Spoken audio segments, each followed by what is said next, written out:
Assalamu alaikum warahmatullahi wabarakatuh. Nina mikwano jange abali eyo. Muyite bannammwe sharinga wano tusake tufune tutandike. Sharinga n'omuntu wo tutandike mangu insha Allah.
Nsanyuse nnyo okubalaba abooluganda, nsanyuse nnyo nyini ddala.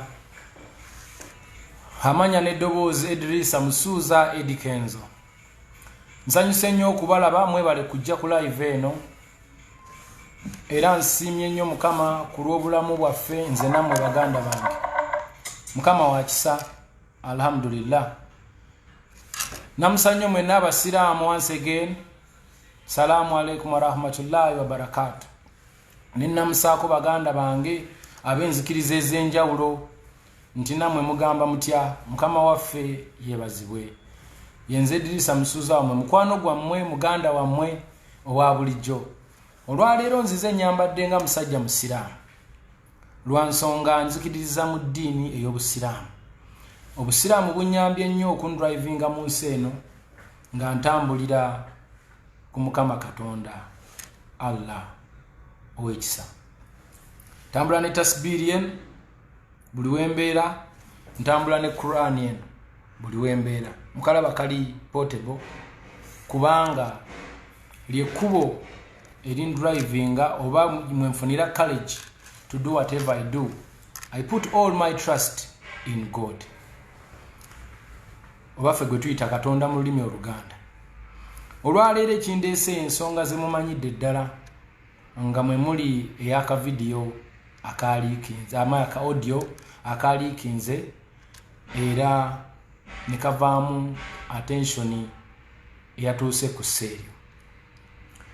Nandibadde eyo ensonga emu. Ensonga ey'okubiri be bantu mikwano gyange abadde bancontacting ab'enjawulo nga baŋŋamba ekigambo kimu nti sirika. Ekigambo ekyo sirika kyekyanzigyeyo kuba kyandaze nti tuli mu buzibu obw'amaanyi. Ensonga endala kwe kubanga nnyinnyonnyola abantu who I am, nzaani era nnyimiridde ku ki mu bulamu bw'ensi z'ensonga ezo nga 3 esooka ka video ka audio akalinkinze ey'okubiri abantu abangamba sirika asirise teyejjusa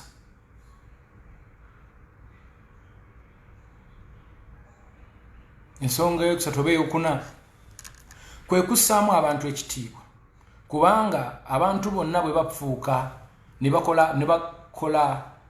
ne babeera attentive ku nsonga ng'eno ensi yonna nevaayo ne commentinga mu ngeri emu oba endala there is no way you can ignore tosobola gamba mbunne ezo ensonga temuli makulu ng'abantu bonna bakiwadde obudde kiba kitegeeza onyoomye bantu banno oba public so nensalawo nveeyo ebigambo nno bineme kubanga binjogerwako bwogerwa wabula mbyeyogerere abagenda okunjogerako bakootinge mu byange mwe baba bajja version entuufu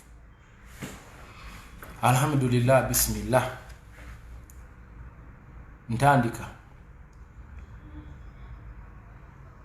olunaku olwaliro njagala buli muntu alunootinga eddamu era njagala buli muntu ategere who I am and what I stand for. Njagala leero buli muntu ategere position gye nnyimiriddemu era gye nstandinzeemu ng'omuntu.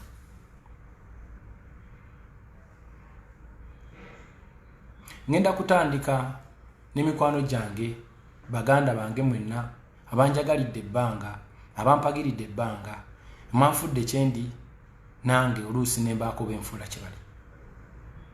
I cannot ignore you nenga kansirike sigenda kwogera kintu kyonna ku nsonga yakutte ku ggwanga lyonna. I have to speak up. I'm here. So banange kantandike ne nsonga ya ka voice note akagenze nga kasaturating abantu bonna nikagenda viral. Nja kusanyuka nnyo senga muba bakakkamu ne mumpulirizaako then oluvannyuma ne munnyombesa oba ne mumpabula. Mbadde nsaba buli omu akkakanye obusungu bwe abanyivu mukakanye emotions nga nange bwe nakkakanye mumpulirizeeko. Please listen to me. Bwe munaamala okumpuliriza then abasasulwa okuvuma musobola okugenda mu maaso naye n'abo ababadde bakwatiddwako ne muyomba oba ne muvuma olwakuba nti nomwanyiize mwate nsaba mubeere bakulu nnyo mu nsonga eno kuba njagala mukwate ne peeni mwogere muwandike ensonga ze ŋŋenda okwogera. Bwe mba nkozeemu ensobi napositinze n'empita abantu abali intellectual oba abantu abakakkamu mu mitima oba abantu abategeevu. Njagala okuwabulwa, njagala okukyusa ensonga y'okubeera nga tutambuza omutima oguyomba ogwevuma ogulwana tudde mu intellectual tusobole okuba nga we can challenge each other intellectually ng'abantu abategeevu era abaagaliza Uganda ebirungi. Nze mu Uganda muno bwe nazaalibwamu nyina ensonga. Mukama Katonda yalina ensonga lwaki saazaalibwa Zambia oba Malawi oba Tanzania nenzaalibwa Uganda Masaka nsobole okugatta ku Buganda ne Masaka ne Uganda okutwaliza awamu. Era ensonga lwaki ndi kyendi because I know where I came from and that's where I'm gonna go after all this. Gye bali nziika. Ngenda kwogera ebigambo bino nga sitidde nga neesigama ku ddaala ery'obusiraamu obutabuswaza. Ngenda kwogera mazima mbeerere. Ikurani endiwano. Nazaalibwa kwongera ku Uganda, saazaalibwa kutoola ku Uganda. Nkiddamu omulundi ogwokubiri. Nazaalibwa nyongere ku Uganda, saazaalibwa kutoola ku Uganda. Ntandika ne ka voice note. Omusajja yaliikinga voice note eyo atera nnyo okunkubira ne tunyumya ku busiraamu kuba musiraamu ne tunyumya ne ku politics kubanga ffenna tuli bakulembeze nze naawe alaba. Buli omu mukulembeze mu ngeri ye. Osobola okuba nga okulembera famire yo ne bw'oba tolina famire osobola okuba nga okulembera obulamu bwo. So ffenna tuli bakulembeze mu biti byaffe. So tunyumya nnyo ku bukulembeze naye bw'oba onyumya ku bukulembeze oluusi politics agiramu so tolina bw'oyinza kumwewala era tulina emboozi ezitugatta ne bannange bangi nnyo ab'enjawulo okuva mu bibiina eby'enjawulo nze nnyina mikwano gyange okuva mu buli kibiina ky'ebyobufuzi mu Uganda wano ate era nnyina mikwano gyange okuva mu independent abali independent with independent mind because I believe in freedom of speech. Tunyumya n'omusajja emirundi mingi ku bintu eby'enjawulo. Sometimes we disagree and I think most of the times we disagree but we remain friends kuba ffenna tuli basiraamu and we believe in Allah subhanahu wa ta'ala and we believe in God. Same as to other many people. Benjogera nabo sometimes we agree or we disagree but we agree to disagree and that's why I deal with them because they're intellectuals, they are smart. Bamanyo nti n'obuntu n'omuntu. Voice note yoyo yagenda okujja nga ndi frustrated nga nyine ennaku ku mutima nga nyine obusungu bungi nze Mukama yantonda nga ndi short tempered obusungu bwange bujja mangu ate obusungu bwange bugenda mangu and I forgive so quickly. So yagenda okunkubira nga nyina byendabye bwe nsinzira ku bizze binkolebwa mbutuufu navaako Bobi Wine nenga y'omu ku bantu badayadi ba Bobi Wine nga nange bwendi so bwe twogera byetwogera byonna eno call nali nkubira omuntu. I was calling someone.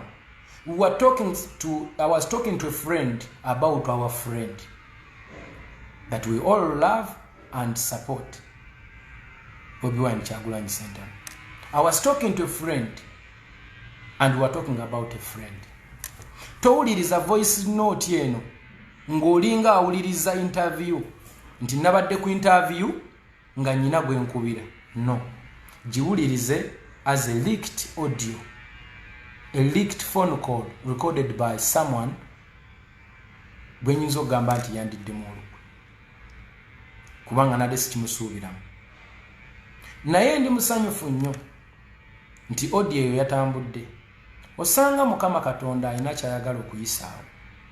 And it is the reason why I am here today with the Quran, because I'm going to speak the truth.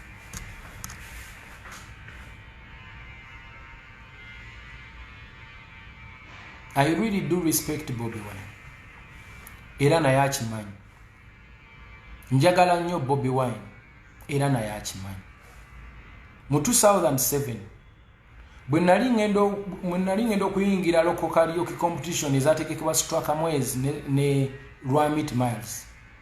Mu bayimbi bonna abajjudde Uganda nakwata nengenda nengula teepu ya Bobi Wine wendi nenkwata oluyimba lwe nagenda nenyemba mu competition. Mukama yannyamba. Bobi Wine najja. Narunda Bobi Wine okulaba nga mujjako at least autograph era nagifuna. That's how much I love this person. Njagala nnyo Bobi Wine. I'm a big fan. And is my source of inspiration because he's a ghetto youth. Fabana be mu ghetto tutunuulira nnyo yasitusa okuva mu ghetto. Atuwanye essuubi nti oba oli awo nange nsobola okufuuka ng'omusajja oyo. Omuyimbi asinga okunnyimbira ennyimba ne zinnyumira ye Jose Chameleone ne Bobi Wine.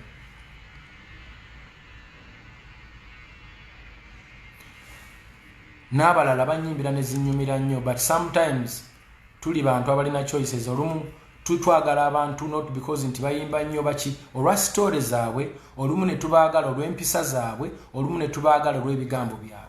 I really do love Bobi Wine. And I'm so proud of Bobi Wine. But I'm so disappointed and I feel betrayed. Olw'ensonga zisobola ate kubayingiriza nnyo deep. Ezo zitanzijaayo kwogera nsonga ngezo ze nayogera mu ka audio. I cannot disrespect Bobi Wine. But Bobi Wine njogera naye nga muganda wange, njogera naye nga nze omuwagizi we, era nenjogera naye nga mukwano gwange. Mweyo audio nali njogera ku Bobi Wine omuyimbi aganye okuwa ekitiibwa abayimbi banne ekimala, aganye okurecognizinga abayimbi banne mu biti byabwe mwe bagwa. That's what I was talking about, and I was frustrated because I'm a victim.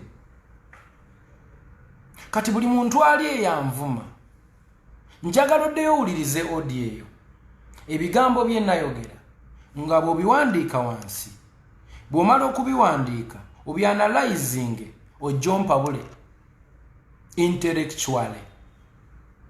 Don't be part of these hooligans who are paid to just make noise and make Uganda a bad place. Beera kwomu ku bantu abalungi abaliwo okwongera ku Uganda, siso okugitoolako. Nze bwe nali ntandika okuyimba ennyimba nga zirwanirira Bobi Wine ne Uganda, gye ndowooza nti obwenkanya butono mu mitendera egimu. Teri yandagira ne Bobi Wine teyandagirako, wabula nakwatibwako ng'omuntu nensobola okufulumya obubaka obwo. Era njagala okubategeeza nti eyo yendowooza yange gye muwulira mu nnyimba. Naye ndi musanyufu nti Mukama yambulesinga n'omutwe guno. I agree to disagree. Sirina buzibu bwonna na Bobi Wine, but I was complaining ng'omuntu alumwa nti lwaki sifuna bwenkanya, oba lwaki abayimbi bano mu biti byabwe tebasobola kuweebwa recognition emala ebaweesa kitiibwa, lwaki banafuyizibwa ng'ate tebasaana ekyo. That's what I was talking about. Engeri gye ndi short tempered nayiseewoko wennyina okukoma nenjogera oluusi ndowooza ebigambo ebyakanza eggwanga, naye ekyo tekijjaawo nti nabadde njogera ku muntu gwe njagala. And I'm proud of him, I'm proud of his movement, I'm proud of what he has done. At the same time, nsaba okubannyonnyola nti olutalo luno mmwe lwe muwulya n'obulumi bwennyina ku mutima tebwavudde leero. Abagoberezi bange abazze bangoberera ebbanga eddene mumanyi bulungi nnyo olutalo luno gye luvudde lugenda almost mu mwaka, ng'abantu bano banteeka ku pressure every day. Come and use your voice, come and use your voice. Ne banvuma, ne bampita kino, ne bampita kiri, ne bampemula every day. Bw'oba olowooza nnimba njagala mugende ku posti zange zemposting every day, bwe kutabaako bantu banvuma nga wadde audio tennafuluma ng'oyo sinze, muddeyo wansi mukebere, kubanga kimanyi tebasobola zideditinga ne bazimalako. Nyina ekibuuzo, mwali mupuliddeko nga nfiisa obukulembeze bwa Bobi Wine? Mwali mumpuliddeko nga ngamba nti temulonda Bobi Wine? Mwali mumpuliddeko nga nnwanisa enteekateeka ze? Mwali mumpuliddeko nga muddi campaigninga? No. Naye there is something behind all that, and that's what I was complaining about. I was crying for justice from the person I really do love, because I feel betrayed as a person. Nyinze nga Kenzo wemba ngoberera omuntu simugoberera nga agoberera Buddha. No, ngoberera omu Allah subhanallah, kubanga ebintu bye birambuka bulungi atusindikira n'omutume Nabbi Muhammad n'amukkiririzaamu obuntu bulamu. Nabbi yakola ebintu ebirungi ffenna bye twenyumirizaamu. Senga Nabbi yali yakolayo ebibi era nandibyogeddeko, Jesus Christ mukkiririzaamu kubanga Jesus bw'omusomako buli kye yakola kituufu, mu budde obutuufu, mu ssaawa entuufu. Bobi Wine mukkiririzaamu, naye Bobi Wine alina ebintu byali mu kukola nze ate bye sikkiririzaamu wadde nga byenzikiririzaamu bingi. Same as President Museveni.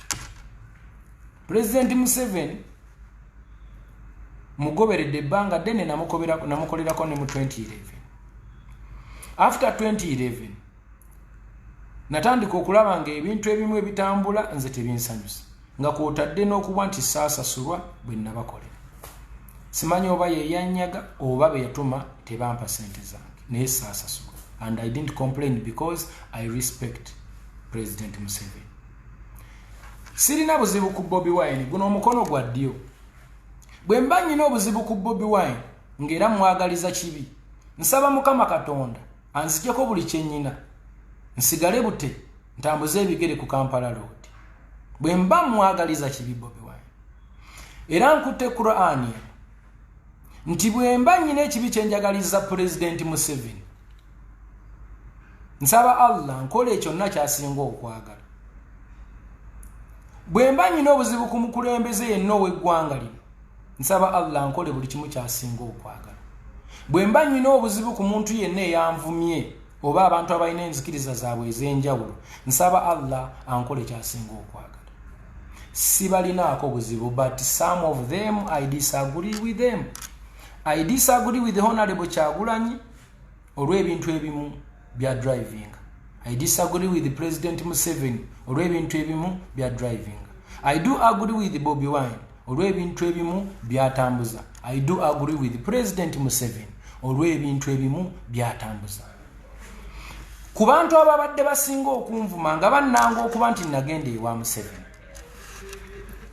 nsaba okubategeeza nti ebizibu byammwe ne President Museveni bye mumunyiigirako, ebyo nammwe byammwe, nze nange bye munyiigirako byange ne bye musiimako byange, era nnyina eddembe erinzikiriza okubyexpressinga mu bitundu bibiri, okumugamba nti kino kirungi n'okumugamba nti kino kibi. Nze ng'omuntu sirina gwe nsalirawo, sirina gwe nfoosinga, sirina gwe nnemereza, sirina gwe nnwanisa, but I'm fighting for freedom, for my peace.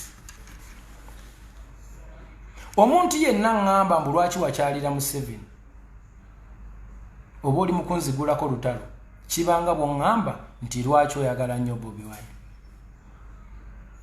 lwaki oyagala nnyo Besigye, lwaki oyagala nnyo Mugisha Muntu, lwaki oyagala nnyo Erias Lukwago, lwaki wenyumiriza nnyo mu Nambooze, ate lwaki oyagala nnyo Amelia Kyambadde, oba lwaki oyagala nnyo Geno Katumba Wamala.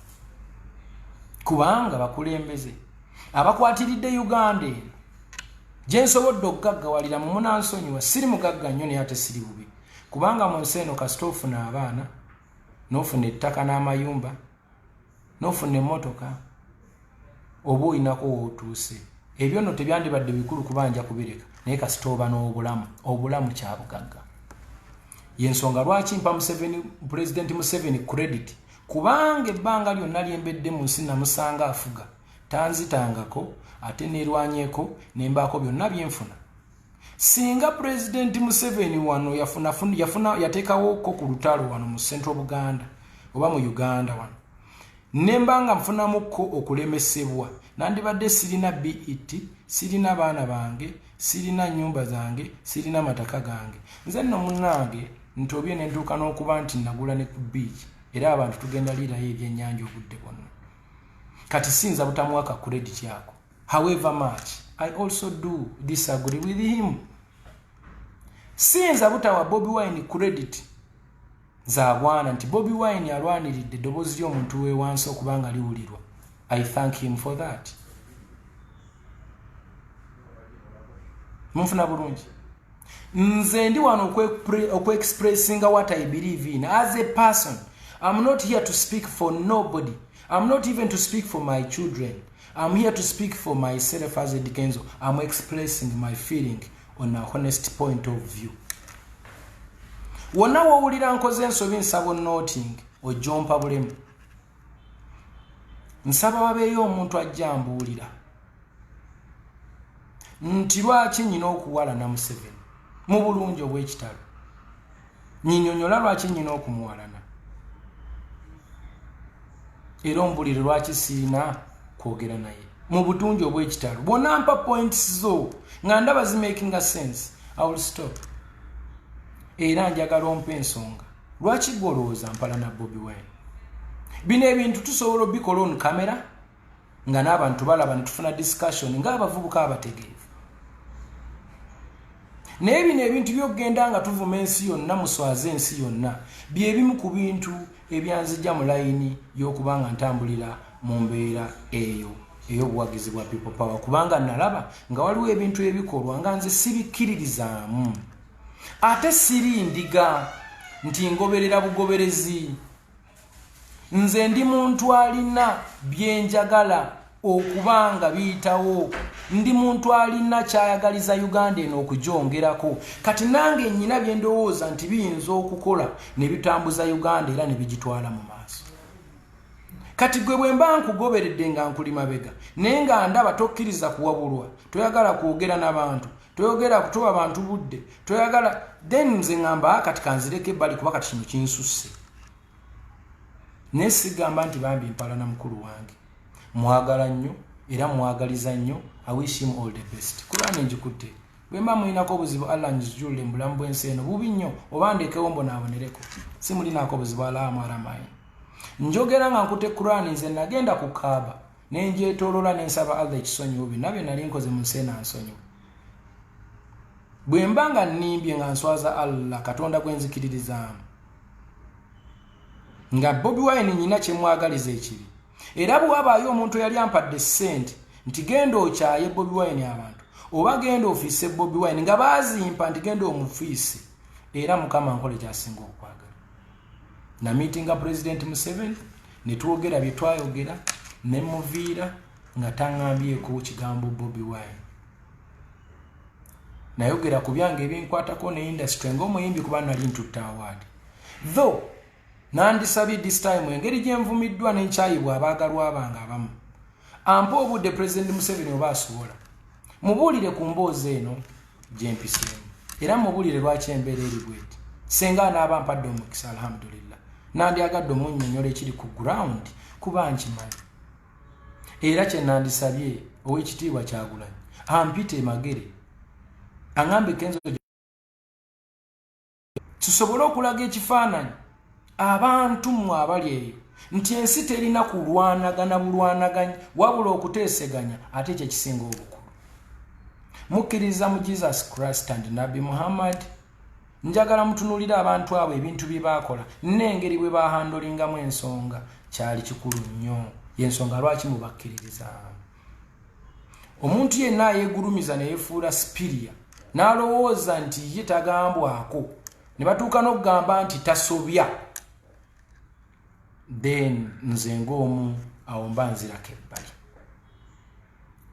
nze nno nsobya era nzikiriza nti ne bwe nayogedde okuva we natandikidde mpaka wano nandiba mistakes ze naakakola tezibalwa naye nsaba abantu abali eyo abatuufu abawuliriza nga baloola byenjogera bimakinga sense naye nga tebakkiriziganya nabyo nsaba mujje tu ajuwinge intellectual as intellectuals as smart people who are patriotic, people who wish good for their country.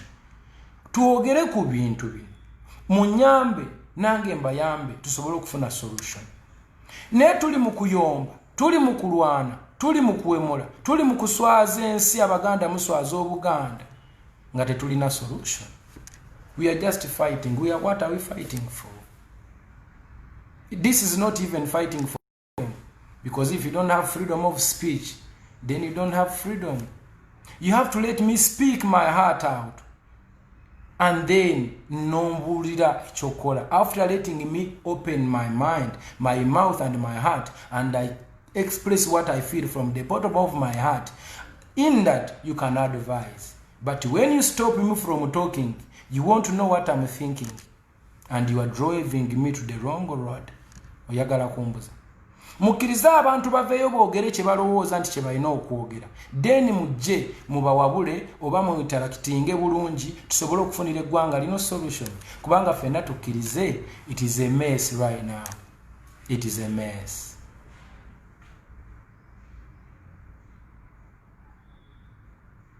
Onfuna. Waliwo abantu abasasulwa okuvuma.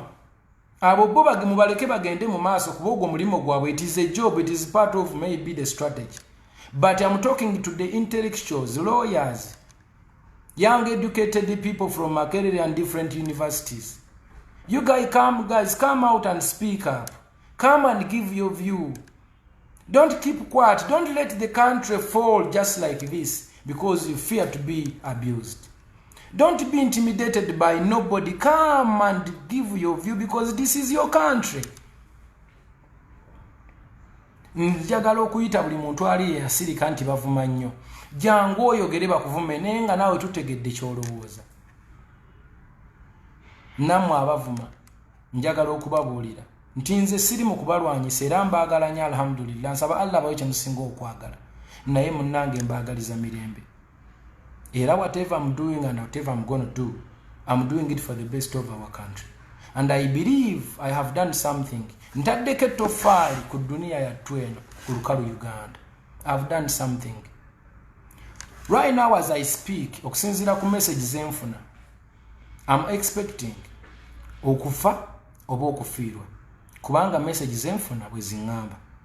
Era nsuubira okufa oba okufiirwa. But I will die peaceful, alhamdulillah, because I've spoken and I feel nti I'm relieved now. Ense manyi bwe mpulira ne kyembadde feeling and I'm very okay. So, nsaba tukkirize mulekera abantu eddembe lyabwe ery'okwogera. Muleke abantu boogera ebibaluma, eggwanga libitegeere, abatukulembera basobole obizolovinga. Saayogeddeko ku bukulembeze bwa mukulu Kyagulanyi. Nabadde njogera ku Kyagulanyi politician, a musician, not a politician. Nga ngamba lwaki omuntu ono omuyimbi asobola oyisa bw'ati bayimbi banne ng'ate alina okubawa platform.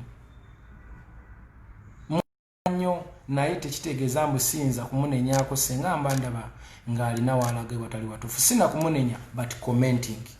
Nga nammwe bwe muli mu kukomentinga views zammwe ne respecting. Buli omu abayogedde byonna bye mwayogedde nga nkute Kurani eno sibalinaako buzibu kubanga nkimanyi muli banyiivu ate ensonga zammwe nazo ntuufu. Naye ekisinga obukulu kwe kulaba nga tubeera abantu balamu abakola ebintu eby'obuntu bulamu. Tubeera abantu abalungi eri community. Tosobola kuŋŋamba mbu I should not deal with the president. Mbu sirina kudiringa na president ate nga nze gwe nkomplainingako. Lwaki tompa omukisa ne mutuukirira ne mugamba muzeeyi wano na wano si watuufu? Why don't you give me that chance? Kubanga nze mbirivingira mu peaceful transition of power. Nze njagala Uganda ereme kufiirwa yadde omuntu n'omu wabula ateefuna obukulembeze obutuufu. Ekyo kye mbirivingiramu. Njagala kulaba ku Uganda ng'eringa Tanzania nga bakulembeze babiri basatu beekutte mu ngalo bonna nga tuba celebrating. Ebizibu bya Museveni byakoze mu nsi eno bingi naye ate n'ebirungi byakoze nabyo bingi. Mwabamu temwagala kukikkiriza neffe abamutukkiriza. Kubanga nze Eddy Kenzo senga Museveni yateekawo olutalo mu myaka gino 10 senga siri kyendi era senga siri mu kwogera nammwe kati. Ekyo siyinza butakimuweera credit. However much n'ensobi zaakoze nnyingi era ze zinyizizza abantu okutuuka ku kino. Ze zinyizizza eggwanga okulaba nga ligwamu omuliro. So tumuyambeko bwe tuba tusobola okulaba nti tutereeza ebyasoba. Omukulembeze addako addire mu mirembe. Sinnawakanyako obukulembeze bwa Bobi Wine, ekyo sisobola kukikola. And I'm proud of him. I'm proud of him.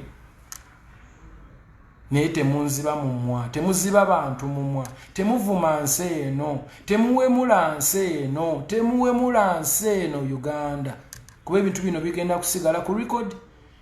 Nze bwe mba nakoze mistake gye njagala mujje mumbulire nti wano wasobezza. Naye ebintu by'okuvuma abantu abakulu, muntu alina emyaka 75 n'omukakanako n'omuvuma ng'ovuma omuntu agrandiwa someone, somebody, somewhere there. N'omuvuma nga bw'owulira nti ovuma omuntu kwegamba let's not do this. Zino bino ebintu by'okunafuya abapresidenti ba Africa. It is a strategy. I'm not doing this in trying to protect Museveni. No, I'm using my knowledge because I'm well traveled and I'm learned. I'm exposed. Ebintu bingi mbirabyeko, mbikutteko, njize ndabye. Nina passport kati mukaaga. I finish a new passport almost every 5-6 months. That's how much I've traveled. and I know what is happening out there. Kano katono ngenda kaba wako katono munasonyi ogenda ko politics abakulembeze ba Africa babateekako ebigambo ebyo bemuwulira ebiseera ebisinga kubattira legacy nti new generation yebakyawe nnyo nga bwe bali babagenda okwogerwako gye bujje bwogerwako bibi byokka.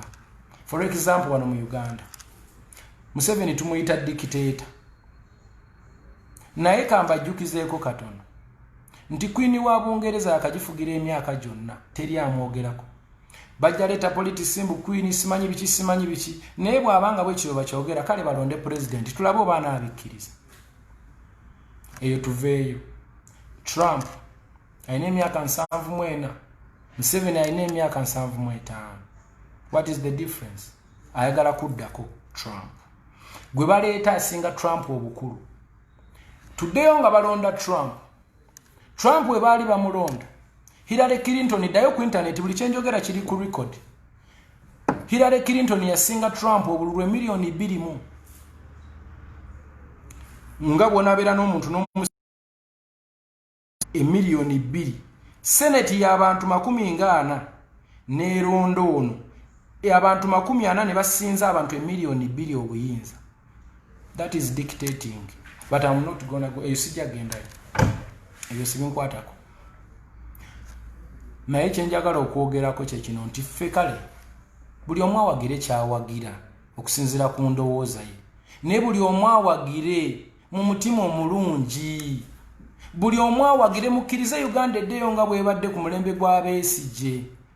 Nti buli muntu asobola okuwagira kyawagira ne tutambula bulungi. Ne bwe munaayagala muleete wano ebintu by'okulwanagana n'okulema tugenda kumaliriza ffeka kubanga Uganda bantu si bizimbe. Buli muntu afa counts.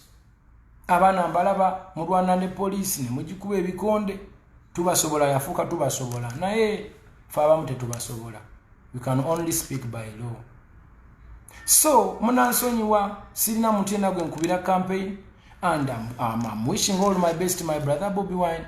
I want him even to win and become a president. That will be history and I will be proud of him, and I don't think my mukwano gwange bwemba nyina president gwe nsobola okubira kasimu ne mugo wayi nze kyaliwo ndi wano, then that is the best.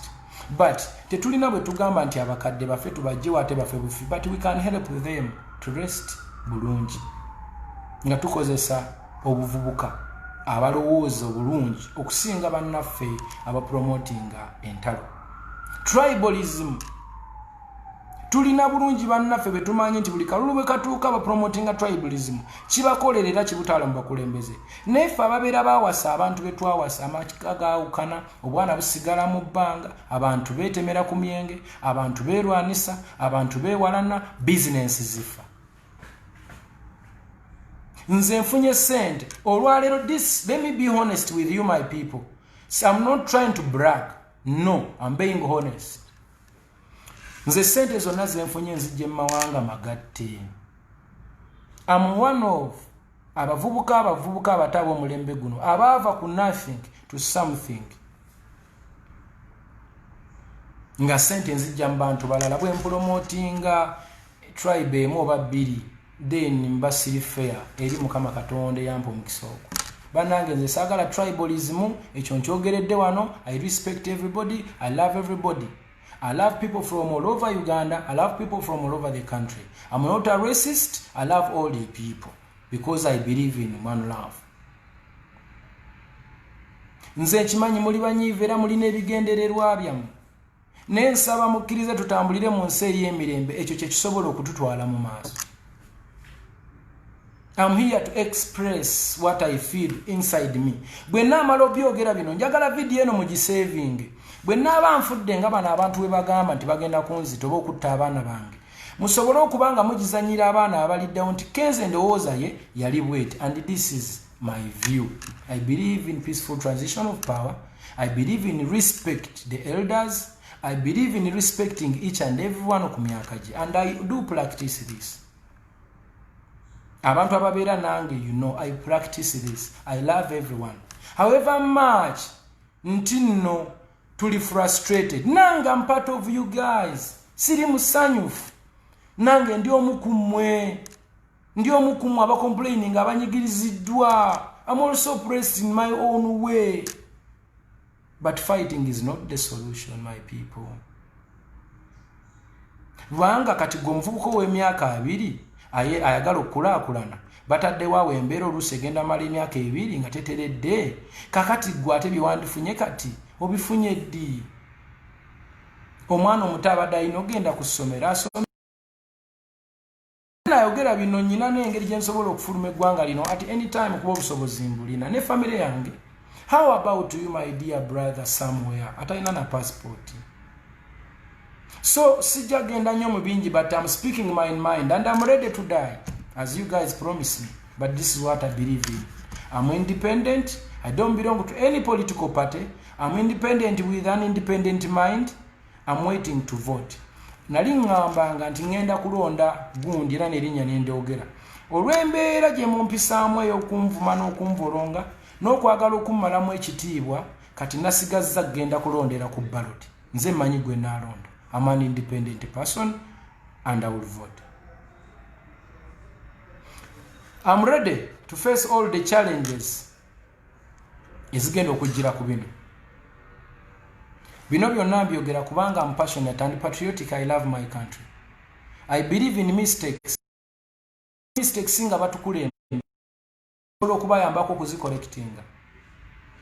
Naye waliwo olumu tunenyanga naffe tulina okwenenyamu lwakuba ffe tweyagala nnyo. We will love ourselves so much and we forget even anything else. Okitegeera. So nze mbadde nsaba gwenga gwe obuvunaanyizibwa bw'olina wali ogenza ekoddi ewa chairman wo n'omunenya nga bw'onenya abakulembeze bonna abalala nga bwe tubanenya n'omugana naye ebintu byakuno bitambula bitya. Lwaki abavubuka abakubwa kuno? Lwaki poliisi eyo tetugenda ng'abeekyalo ne twogera ne osoyo kyakola ng'ebivuyo gino?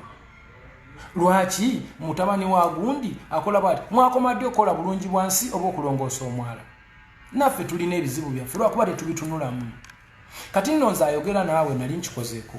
Mu busiraamu bwe nzikiririzaamu nali nkikozeeko ate ne nkikola ne mu buwangwa. Nze nva waffe Masaka. Kati kanjogere ku bukulembeze bwange nga nze omu.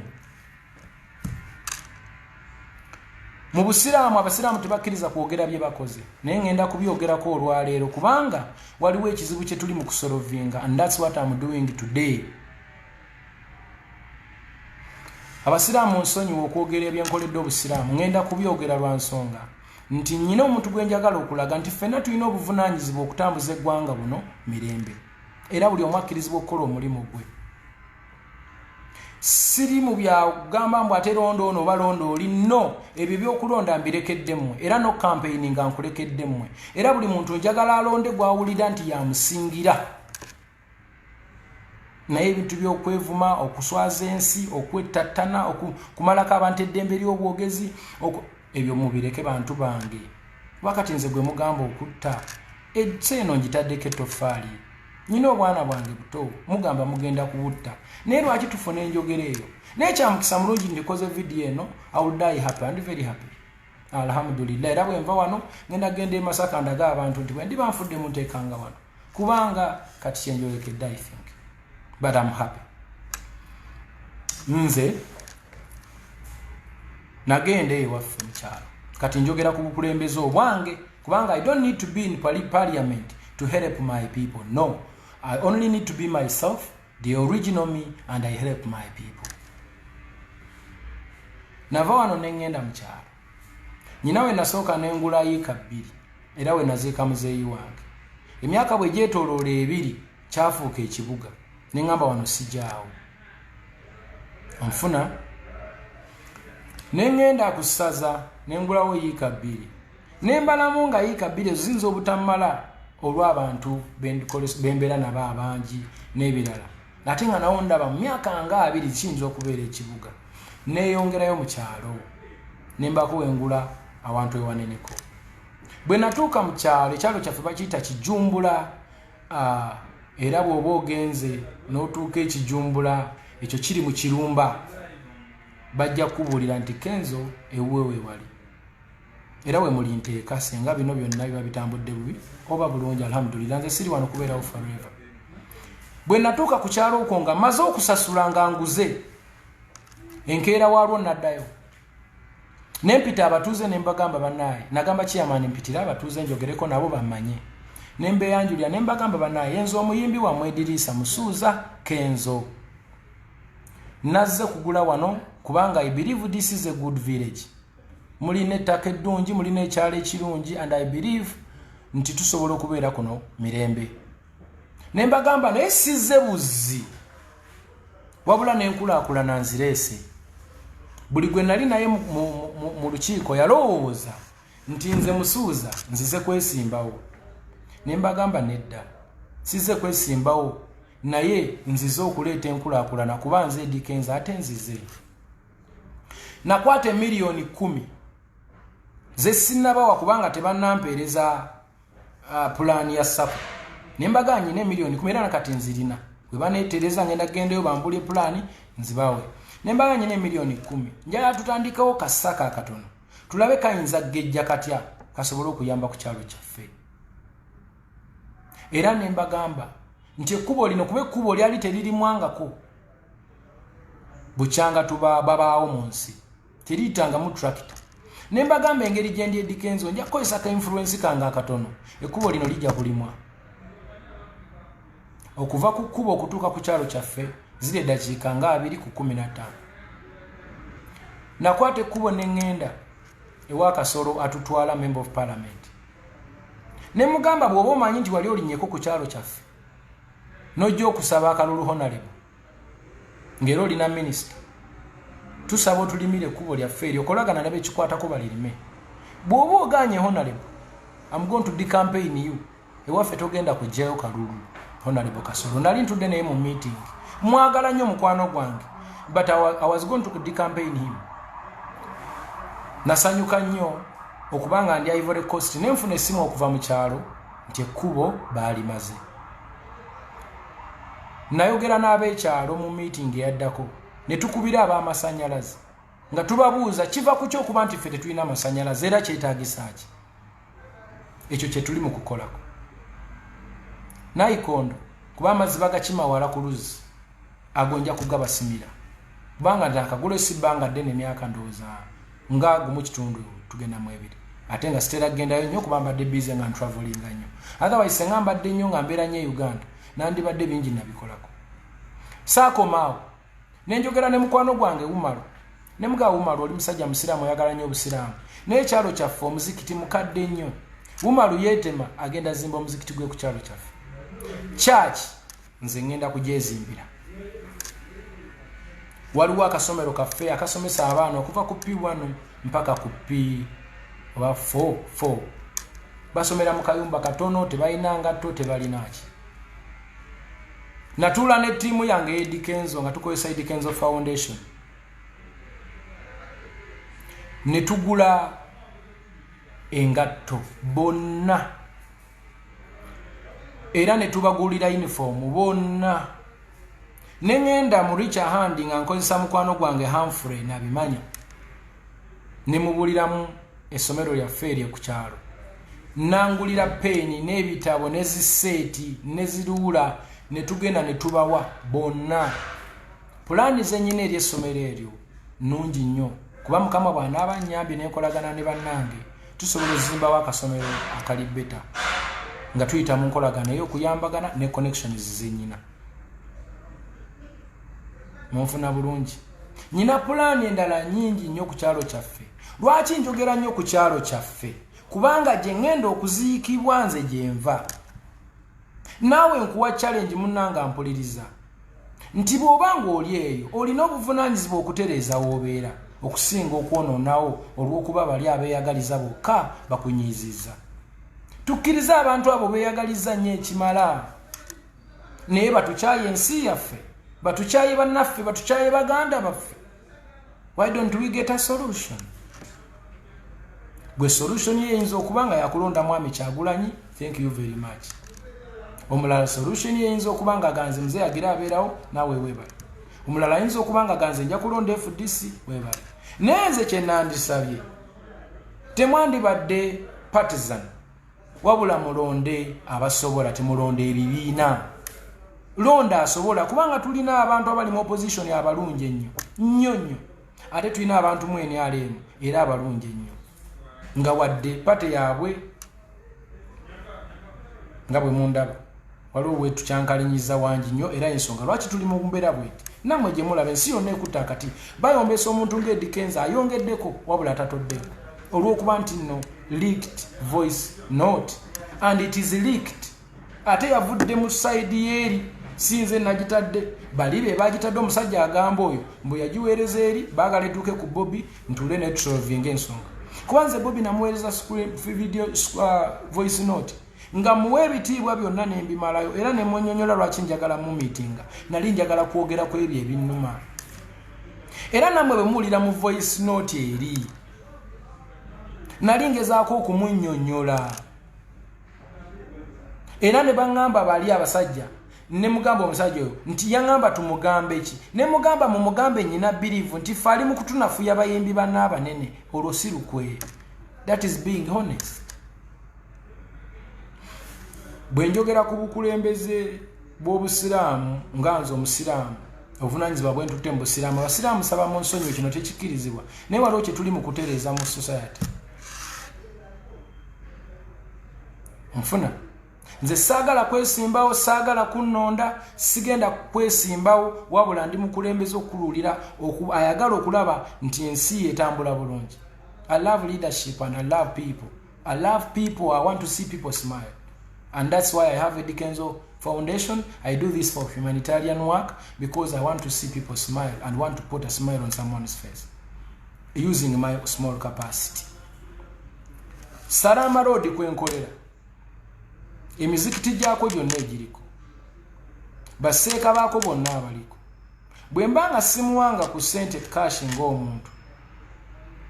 Buli kisiibo buli muzikiti. Ngwensawo ya kawunga, nkwensawo olumu kawunga, muceere sukali. Olumu muceere sukali. Ekyo nakakikolera emyaka egiwera 4. Kuva Kibuye mpaka Munyonyo. Nakakikolera emyaka ng'ena nga sisosodde muzikiti nagumu wadde nali nkusaalidde basikusaliranga. Bwe nali nkyali ku street nga ndi ghetto hustler. Nyina nali ntobera nnyo mu Kisenyi. Nyina omuzikiti gwe mu Kisenyi Nakivubo we naliranga. Ogwo muzikiti nakagube koguwa embeera eyo eye mu kisiibo okumala emyaka gyonna gye maze nga nkulaakulanye ng'omuyimbi. That is like 10 years and more. Bwe mba nnimba baseeka beekweja emizikiti baveeyo bagambe nnimba. Ewaffe Mengo ewaja Nabagereka maama wange alina omuzikiti ewaffe awo mu ghetto. Nakakikola okuva lwe nafuuka Eddy Kenzo mpakati. Abasiraamu nsaba mu nsonyiwe nengezaako kulaga abantu baffe nti we can help tulina kye tusobola okukola. We can do something. Munansonyiwe oba mpiseewo, munansonyiwe oba ndi mukola nsobi, but I'm frustrated and I'm emotional. Njagala kugezaako okutereeza society nti wabeeyokko abantu abamu abasobola okubaako nabo bye basobola okutambuza mu ngeri yaabwe nga tetumaze kwetemako mitwe. This is too much, my people. This is not a joke. And we should not take it just like a joke. This is a serious matter. Tetulina kunenya mwana n'omwe abaana be mulaba bayomba ku Facebook okwo si bakyamu. Abaana si bakyamu, balina ebibaluma ku mitima. Ate nga batuufu. Tuyambe ffe abasobodde okubanga tulina we tutuuka. Tuleme kwonoona Uganda eno tugireke nga ntuufu. Bingi nnyo bye nsobola okwogera. Naye sijja genda nnyo wala kubanga n'alima awagonda atera nannyuka. But at least nsaba Mukama Katonda omulungi ow'ekisa. Ebigambo bye njogedde n'ensobi ze nkoleddemu. Wabeewo ababitegedde nga bali nterekikyo. Bampite. Babeeko we bantuuza. Oluusi nga waliwo ne zikamera. Tuddemu tubinyumyeko. Bampabule ntegeere oba nange mbawabule bategeere. Naye bwe munanvuma obuvumi ne munkyaye ensi ensejja kumanya nti bano baagala kusuula busuuzi Kenzo balina olukwe kati temulabikanga balina lukwe njagala muveyo mu challenging intellectually munjigirize nze siri muyivu nnyo munjigirize kuba ate mwe musomye nako mutegeera ebintu okunsinga nebwe munaagamba nti mugenda kunnyanika mu nsi yonna nga lwendowooza yange nga nze Eddy Kenzo mugenda kuba mwonoona ggwanga kubanga Kenzo bwe munaamutta teriyo Kenzo mulala kyentuusiza ku Uganda ne kyekituusaako teri agenda kukikola not even my kids me I am me and I'm standing on my 2 feet to be myself me I'm Eddy Kenzo I'm here to add on ndi wano okwongera ku Uganda so kugitoolako byonna byenjogedde nga tebimaking a sense mu mutwegu nkusaba ompite obimbuulire nsindikira message tubyajuwingeko nyambo beko wontuzo nyinyonyola embitegeere mbuulira lwaki nyina okulonda candidate wo naye bw'ogamba nti ate onzite nveewo ne bwamurede nfuna siweebwangako sente kuvuma muntu yenna na kumufiisa neekoledde sente zange buli kumuke neekoledde kange saagala muntu aŋŋaana ku miitinga President Museveni senga mba nfuna akakisa temukiŋŋaananga ekyo wadde omuntu akola mu gavumenti ya Museveni saagala muntu angoba ku Bobi Wine kuba oli muganda wange era nja kumulaba era nja kwogera naye era bino bijja kuggwa kubanga mwagala nnyo era naye akimanyi Bobi akimanyi nsaba nebaze Mick Wine webale kuba musajja webale nnyo nsaba nebaze Nubianiri webale kuba musajja webale kunnyambako ne twogera John manager wa Bobi era mutowe nsaba nebaze Hildaman Doctor webale nnyo okutuukiriza obuvunaanyizibwa nsaba nebaze mikwano gyange mwenna ab'enjawulo bafaadi bani MC Moze atabali luno n'abalala Kenneth Maleba bana bonna mukwano gyange bakaterega mwebale okuba abantu abakulembeze abakkiririza mu agree to disagree abakkiririza mu nteeseganya abakkiririza mu nkolagana n'obwase Uganda and this is what I stand for mwebale kuntegeera we always agree and sometimes we don't agree but we remain friends and this is what it's supposed to be no disrespect for nobody nze nyine okutakwadagana ne President Museveni bw'amaanyi nnyo mu bintu bingi nnyo kubanga abaana abanyiize is one of the reason why they are like this waliwo watanywezeza bulungi mu nkolagana n'abavubuka naye bwe mpulira omuntu avuma President Museveni n'amukwamula bw'ati kimpisa bubi kubanga gwe mulembe gwenfuniddeko buli kyenfunye nze olutalo terunkolera I believe in forgiving and forgetting. Maybe you cannot forget, but forgive, you'll be forgiven. Give, you'll be given. Share, you'll be shared for. Bless, you'll be blessed. MashaAllah. Mudini zonanze sisosola muntu n'omu buli omu mwagala. Era abantu abali abasuubira okunzita munzite nga mukimanyi nze mbaagala nnyo. I love you guys from the bottom of my heart. Alhamdulillah. Kitandiseza Qur'ani yange eno ntambula nayo mu nsawo buli wembeera. Era kyekyanyamba zange omusiraamu okubalaga nti no byenjogera mbyogeranga nze kuba bwe naafa bagenda kunziika bwe nti ng'omusiraamu kati amuhiya eno video temugyerabiranga mugiterekanga emyaka gyonna abaana n'abazzukulu ne bagirabako this is what I believe in and this is who I am. I might be an hypocrite ku side y'omulala, I might be a right person ku side y'omulala, but this is who I am and eno yendowooza yange. Nze government bwebe ndeetedde omulimo ogw'okugikolera gwongere ku Uganda I cannot sisobola gaana kubanga nze siri mu kuzanya politics asigenda kwesimbawo wabula bwe kiba kigenda ayamba ku Uganda I'm so happy to put a tofali on my country n'okuyamba abavubuka kubanga obwo obusobozi mbulina nze manya abavubuka gye nyizo bakolera inshallah singa mfunye obusobozi. Era ndowooza management yange naku zine badde eri mu nteeseganya ne Ministry of Tourism so that I can promote tourism internationally and locally. Senga tuba tufunye omukisa ogwo ne babanga bateekubanze mbadde mu karantini era mwenkyali bagenda kundischarginga lwaggulo lwa leero nga byawedde. I will be so glad nja kukozesa omukisa ogwo okukyusa obulamu bw'abavubuka bangi nnyo bwe baana aba bagumpadde kubanga tebasobola kuŋŋamba nti nno ogenda kuleeta abalambuzi opromoting e Uganda ng'ate abantu si basanyufu. Tosobola kuŋŋamba nti nze nakeene ekya nensayininga nga Kenya tourism ambassador ng'ensi yange weeri ekyo ekintu kyali kikyamu era nakolanga neebwalabwala nga saagala nakubyogerako. Unfortunately contract ya Kenya nagisayiningira Uganda ku Sheraton naye bwe banaaba bateeseganyiza ne bakama bange benkola nabo nga bakkiriziganyiza terms and condition ne becoming tourism ambassador. I will be very happy, grateful to help abantu bange nga mpita mu bulambuzi kubanga ate bwe banaagaana I will resign. Me I love people. I don't nsiri mugagga nnyo but ndi mumativu mu mutima alhamdulillah. Era bwe bakutuma nga abagagga ennyo tondeeta naye baleeta abagagga mu mutima ondeetanga. I'm very rich in my heart and I'm a very honest person. Yensonga mwenkoledde mistake zonna nzikoledde mu kubeera passionate, nzikoledde mu kubeera honest, nze nsobi zonna ze mulaba nkola nzikola because I'm honest. I speak the truth. Nze njogera n'ebinswaza nimbabulira obulamu bwange mwempise abantu ne balowooza nimba ngezaako kwegula mbungula buganzi. Nze seegula buganzi, saagala kwegula, saagala kabampaane. I'm here to be Eddy Kenzo. Ebyokubeera famous and simanyi kubeera sweetheart abantu banjagala ennyo bansuute. No, I'm doing what I am doing because I know one day I'm going to leave this world and I go. So I'm using each and every chance I have in Uganda or in Africa to add on so kutola.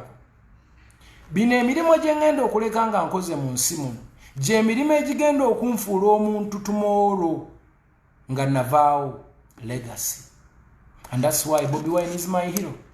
He has done something that I can see that change weeri already. N'abantu abaali bafugafuga ebyokusaaga kati baazuukuse.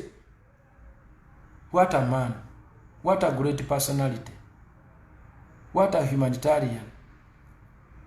Niye bwe mbanga ate nvuddeyo munenyeeko wasobezza ate ne bangamba oyo tasobya atayogerwako takola ki then Uganda gye tuba tuwolekedde gye tumwagaliza eba tegenda kuba nnungi. Ladies and gentlemen, that's who I am and that's my views. Byoyo yenze awo wenyimiridde bwabeerayo abavubuka abakkiriziganya nange nga byenjogera mu byagadde nsaba mujje munneegatteko mumpe n'amagezi tuyinza kuyambagana tutya tuve mu bintu by'okwerwanyisa. Tusobola okwekolamu ekibiina ne tusonda ssente ne tubako bye tukola. Tusobola okuyiya mu ngeri yonna. I'm here to be with you people so that we can be together and unite our country.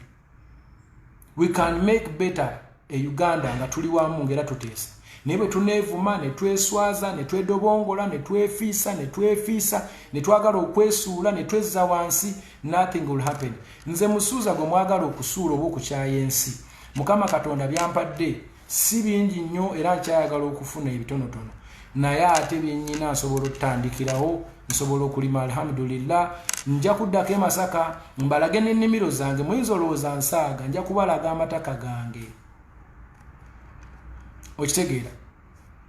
Mbalage byenkoze n'ensuku zange n'amatoke gange n'emmwanyi zange.